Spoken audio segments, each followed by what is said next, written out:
I can't enjoy my life. The 6 BS excuses. I'm Steven Shomler. Welcome to Spark to Bonfire. I'm ready. You ready? Let's do this thing. So I run into people all the time who don't enjoy their life, and maybe they're not even aware. They're like me. They aren't even aware they're not enjoying their life. And then when it starts to dawn on them, I often hear from people, well, I can't enjoy my life. And they give me six excuses why they can't. And excuses may be a bit harsh. They're actually sometimes, some of those six reasons are legitimate challenges or they're hindrances, but all of them can be overcome. So we're going to talk about those 6 a little bit and kind of get you started on the idea of realizing, oh, wait a minute, I want to enjoy my life. And if I'm facing one of these 6 reasons, or maybe I'm facing a reason that isn't one of those 6, but if people can tackle those 6, I can tackle the one I'm facing. Now, this video is part of my How to Enjoy Your Life teaching series. Currently, there's 4 videos in that series. The first one you can find over on the Steven Shomler channel, How Mamma Mia Broke Me and Inspired Me to Enjoy My Life. It was a big deal that happened to me in 2008, and it helped me step on to what I call the Enjoy Life path and begin walking down that path. And the further you walk down that path, the more you enjoy life.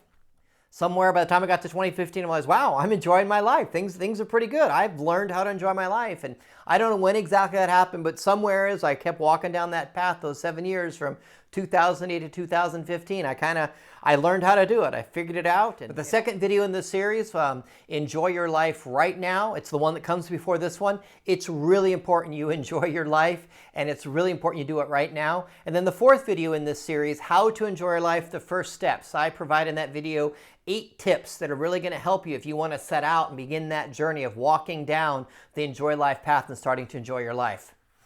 All right, let's tackle these 6 reasons that people give me why they can't enjoy their life.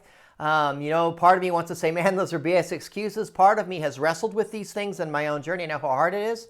And so maybe they're hindrances, maybe they're challenges, but they can all be overcome. Number 1, I don't have enough time. We're going to tackle that. I don't have time to enjoy my life. Number 2, I'm in a painful relationship or a miserable marriage and I can't enjoy my life right now because of that. Number 3, I hate my job or career. I'm miserable at work and that's why I don't enjoy my life. Number 4, I'm grieving a loss and that's why I don't enjoy my life.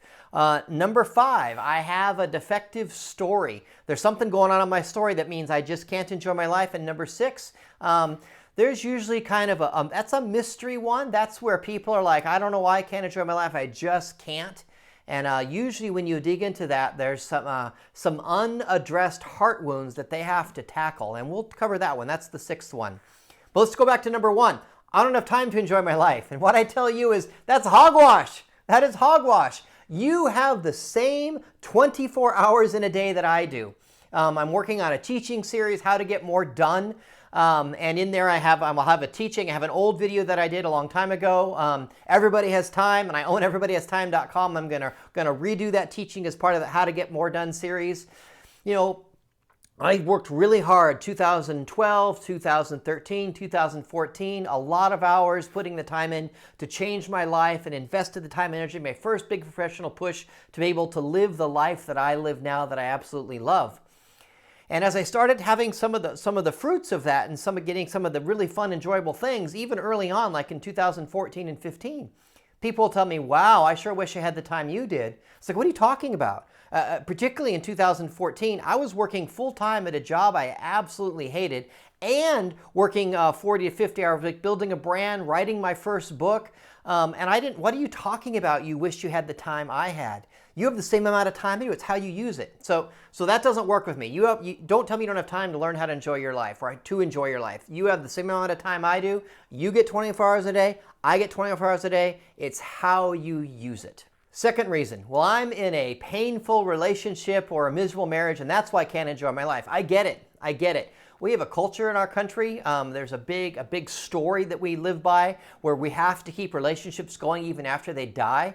I call it zombie relationships, where people stay together for lots and lots of different reasons, but the relationship's over, it's bad, your friends know it, your girlfriend's maybe telling you, hey, it's over. I love the phrase, when the horse is dead, dismount, but we just keep those zombie relationships going. In marriage, I call it dead marriage walking. And there are lots and lots and lots of tools that people have and books, and there's a whole billion-dollar industry in helping people make your relationships better. But I want to tell you, sometimes the relationship is over, sometimes it's dead, sometimes you just need to dismount from the dead horse and move on.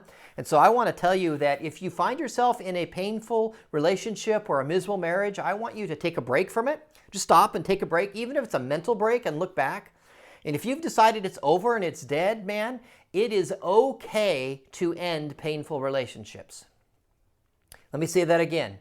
It is okay to end painful relationships. Now, the painful relationship is not the reason you're not enjoying your life, but you may think it's a hindrance. So if you have a painful relationship and it's not going to get better, you might as well end it, and then you're still going to have to figure out how to enjoy your life.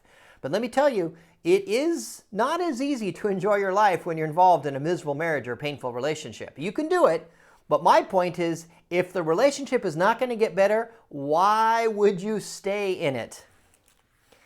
I give you permission to choose health even when it comes to your relationships, and sometimes that means bringing some relationships to an end. And just as a side note, I've discovered as I work with people, there are 5 reasons that people stay in bad relationships. At some point, I'm gonna make that video and provide that teaching, because I know it's really hard to take your story from ordinary and make your story extraordinary. That's my whole life story alchemy wizardry, when I help people take their ordinary story and turn it into something extraordinary. It's hard to do that when you're involved in a miserable relationship, in a painful marriage that's just not going to get any better. So at some point I'll provide the teaching of those, the 5 reasons people stay in bad relationships. But heck, if you want to reach out to me, that stuff I cover a lot with my Bonfire Insight clients. I'd be happy for you to hire me and work with you on that. Okay, 3rd reason I hear from people why they can't enjoy their life. The 3rd excuse, well, I'm miserable at work. I have a career I hate. I'm miserable at my job. It's just awful. I get that. In 2011, I had spent 10 plus years in the banking world and about 10 plus years in the nonprofit world. A little bit of overlap there, but about 10 years in each, a little bit more than 10 years in each. And I'd burned out on both. I couldn't go back to the nonprofit world. I'd burned out on banking, and I couldn't do it, and I know what that's like. But let me tell you something. If you really, really are miserable at work, you can change your career. You can build a career you love. I promise you. I've changed my career, I think, this is my 4th time around now. Right early in my early life, I was in sales. From sales, I went into banking. Then I spent some time in the nonprofit world. Then I kind of went back into banking. And now, what I do now, being a culinary storyteller and a life story alchemist, that's really my 4th career. I started that. I decided summer of 2011, that's it. I can't do the life I'm anymore that I've been living. I'm going to have a new life and a new profession and build a brand out of thin air, and it'll grow into a business. And that all happened. And I'm so blessed. I worked really hard for 3 years, January 1, 2012 through January 6, 2015. That's the day I ditched my day job and became self-employed. And so, yeah, if you really are miserable, if it's time to change things up, I highly encourage you to do that. And I'd be glad to work with you and help you in that. But yes, you can change your career, particularly if that's the reason you can't enjoy life as a career. I'm not sure I buy it, but hey, tackle that one. Get a new career. The 5th reason I run into people, and this is something that's it touches my heart, is when they're grieving a loss. And I really understand if you have had a significant loss, in the past 6 months, whether it's a spouse or a mom or a dad, or for a lot of people, losing their pet is devastating, and I'm very serious about that, and I get that. For some people, that's the only sense of companionship or acceptance or love they feel. And if you've had a loss in the past 6 months, I get it, how hard it is to, if you haven't yet learned to enjoy your life, to figure out enjoying your life in that first 6 months. And if you're in that first 6 months, I encourage you to lean into your grieving and really own it. February 8th, 2016, my 17-year-old son Zane passed away, and that wrecked me. And a few days later, on the 13th, I officiated his memorial service. There's no way I was letting anyone else do it. In my professional life, I'd officiated many, many funerals and memorial services, and there's no way I was letting anyone other do that for my son. I owed him that, to do that for him. And that night after the memorial service, I realized 2 things hit me. One, wow, I have to write about this experience. And that was the day that I became a writer. I realized I'm an actual writer. I have to write about this. Because up until that point, even though I'm a knucklehead, I'd had 2 books published by my publisher. I still didn't think of myself as a writer, because somehow writers are some special mystical thing, like maybe unicorns or whatever, or even better, Pegasus, or maybe a winged unicorn. That's really cool. And I somehow wasn't like that, but I realized I have to write about this thing. And the second thing I realized is I'm going to lean into my grieving, and when I get triggered, I'm going to cry, and I'm going to really give my grieving a lot of effort over the course of a year. And then I'm going to do something special at the end of that year. And what we did at the end of the first year anniversary of Zane's passing, we went out to a beach that was very special for him on the Oregon coast, and we spread his ashes out there. I worked hard that first year leaning into my grieving. So if you've had a loss those first 6 months, I encourage you to lean into my grieving. And if you've had a loss more than 6 months ago, and that's the reason you can't enjoy my life, often I found with those people, it's because they're not actually grieving. They're putting the grieving off, they're holding it at bay because they don't want to cry, they don't want to struggle, they don't know what's going to happen. No one's told them that they have to cry, that they have to grieve. And let me tell you, this sounds funny, it sounds kind of pithy, but it is painfully true. Grieving is like going to the bathroom. When you don't do it, bad things happen. Let me repeat that. Grieving is like going to the bathroom. When you don't do it, bad things happen. So, if you've had a loss the first 6 months, lean into it. If it's more than 6 months and you can't enjoy life and you're a wreck, maybe you need to go see a grief counselor. I found that to be incredibly helpful. And the last thing I'll say is if you've lost a son or a daughter, if you've lost a child in the past 6 months and you need someone to talk to, you are welcome to reach out to me. Probably 2 to 3 to 4 times a month now, I talk to people behind the scenes who've lost a child because I've walked that out. I know what that path is. I know the utter hell of it. All loss is painful. All loss is painful. And people try to quantify loss. And I meet people today, and they know about my son Zane passing, and they're complaining to me how they lost their dog or their cat, and then they feel embarrassed. I'm like, no. That loss is very, very important to you. That being said, if you're a parent who's lost a child, let me put your grief in context. When you're married and you've lost your husband or your wife, you're a widow or widower. When you are a child and you lose your parents, you become an orphan. And when you're a parent and you lose a child, it's so awful we don't have a name for it. That's how awful it is. So if that's the situation you're in, my heart goes out to you. But please do not let your loss keep you from enjoying your life. I kind of had it all figured out as far as enjoying. Not all. That's a terrible thing to say. You never have it all figured out. Oh my goodness. I was enjoying my life by the time I got to 2015. 2008, I began that journey. I stepped up onto the Enjoy Life path and started walking down it. In my 2015, hey, I kind of have this figured out, at least able to enjoy my life. Whereas before that silly Mamma Mia movie, I wasn't enjoying my life. And then in 2016, my son Zane died, and that was brutal. And like I said, I leaned into my grief. I think it's really important you lean into your grief. But when I wasn't grieving, I was able to go to a life I enjoyed that I'd learned how to enjoy. I can't tell you how helpful that was.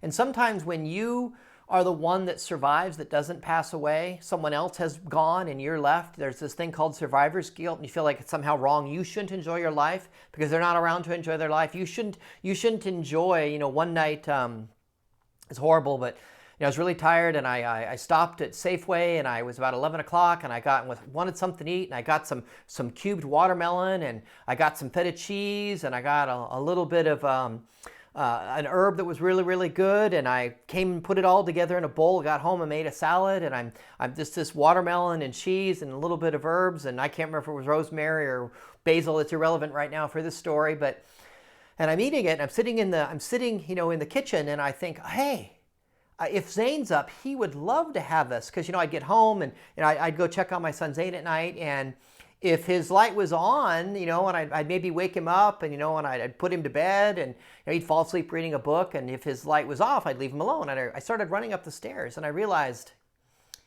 Zane's gone. Man, he's not going to get to share this with me. But I knew that it was important that I went back upstairs and I enjoyed it.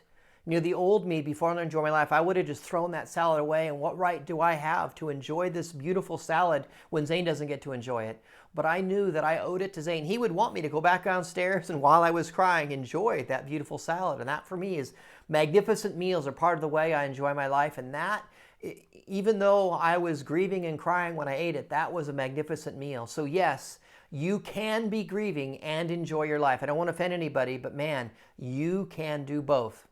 All right, we labored hard on that one. Let's get on to the next one. Fifth reason that discovered that people often have a reason, a hindrance, an excuse they can't enjoy their life. And this is one they may not realize at first, is they have a defective story that tells them they can't enjoy their life. I had a defective story related to work growing up that I learned in my childhood. And in the course of that defective story, when we get defective stories, not detective stories, but defective stories, defective with an S, often then we learn what I call damaging lessons. And I learned 4 damaging lessons related to work that really hindered my ability to enjoy my life. And as I started walking down the enjoy life path, I had to start tackling these and unlearning these lessons and learning new lessons. I learned that you need to work hard. And that's true, you do need to work hard, but there's a dark side to learning you need to work hard. And I learned both the good part and the bad part of you need to work hard.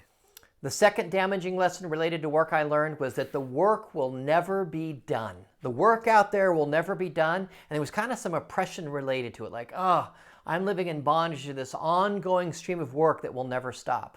The third thing I learned is that I will never be able to do enough.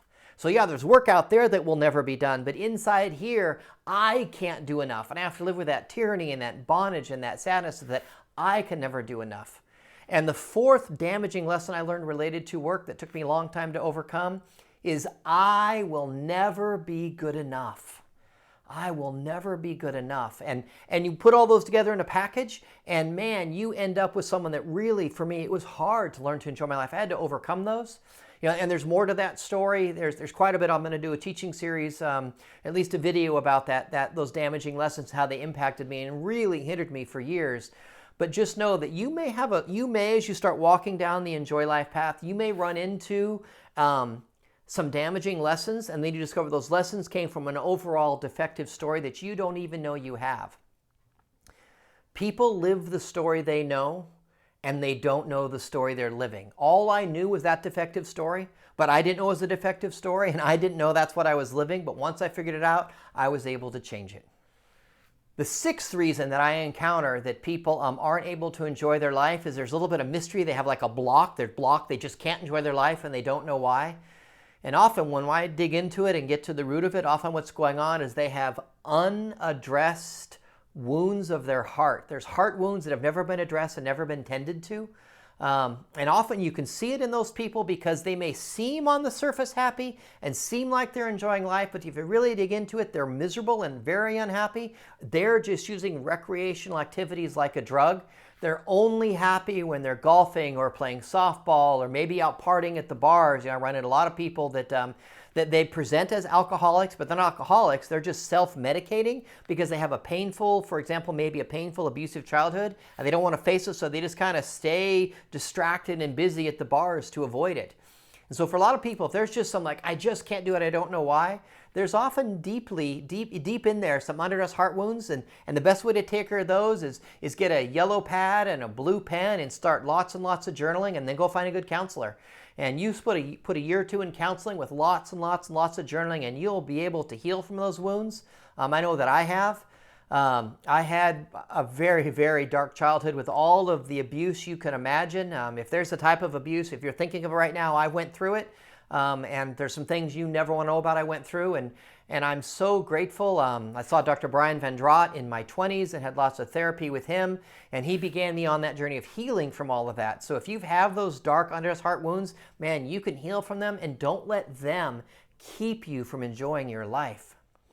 So I don't know if one of those 6 reasons are why you think you can't enjoy your life, but just let me tell you, you can enjoy your life, you can learn how to do it, and more importantly, you are so worth it. Life is too short and too precious to live a life you don't enjoy. I am telling you, I struggled with this for years, and even though I was struggling with it, it was shocking and horrifying when I began this journey of realizing I need to enjoy my life.